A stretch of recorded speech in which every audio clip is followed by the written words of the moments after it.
We are here at the Los Angeles Press Junket for Chips, where we spoke to Dax Shepard, Michael Pena, and Kristen Bell. That's Tom. He does all the stunts. It's been absolutely crazy today. Oh! Check out our interviews at FabTV.com. It is an absolutely gorgeous day. We were just talking today. California. Hello, hello. Knows how to party. Chips is based in California. Yep. I mean, I have to ask you, you mentioned that in the production notes that Dax almost did not cast you in this film. Correct. Because he didn't believe initially that you could be as mean as Karen could possibly be. Right. So I said, get ready for the next week of your life. I can be very unlikable. So, I mean, tell me what that experience was like, you know, trying to prove to your husband that, you know, you could be this mean, like, unfeeling, uncaring woman. Well, it was weird because I've sort of vacillated between wanting him to have what he wants. So I actually, like, at one point made a list of girls. I'm like, here's who I think would be really great wives if you can't cast me. Because I want him to have his vision, you know, exactly like he wants it. But I did say, but I promise I can really be unlikable if you give me the chance.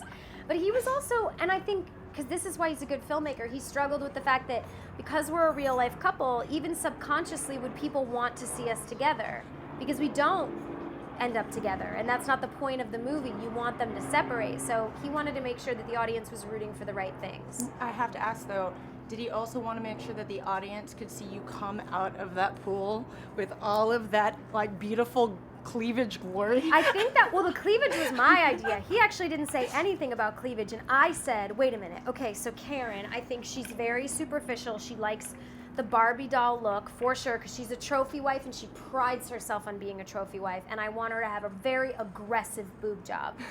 And so I was just luckily breastfeeding at the time, and So it actually worked that? yeah, I just didn't feed my kids for 12 hours. So was there any extra, like, oomph, or was that all you? In the scenes where I was completely clothed, there was extra oomph because I fed the kids. But I just didn't pump for, I don't know, a day, a half a day, and then just let them go whoop, whoop.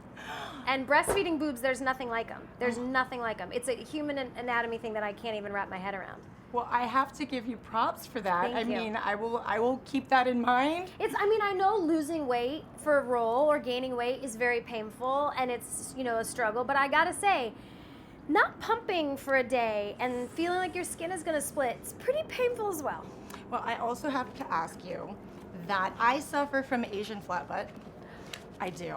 And Flapjack buns. yes. Yes! Yes. I have to ask, Get it. can you please tell me about these butt pads? Oh yeah, they're everywhere. They're just like a padded bra for your butt. I love them. I find no reason to hide the fact that I'm wearing them. You're doing it for a cool silhouette of the dress. And I'm like, well, wait a minute. Women should know about this, because if they want to, it's not my secret. You know what I mean? I didn't invent the butt pad. Well, you know, it's hard for me to believe that Kristen Bell does not have extra junk in the trunk, that she actually required these. No, well, only in some dresses. You know how sometimes you put something on, you're like, this fits my body well, I like the way this looks, and other times you're like, I could use a push-up bra, or I could use a butt pad, and here's the solution. Well, I love how open and honest you were Always. at this fact. I like sharing tips. You know what I mean? I want everyone to be happy.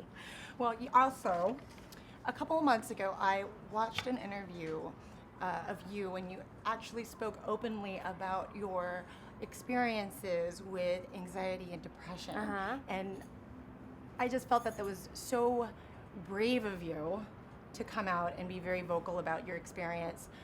You know, there's the tension that is going on in this country right now. There's a lot of people going through a lot of those same feelings and those same aspects. Yeah. What kind of advice can you give to people that may be feeling along those lines right now?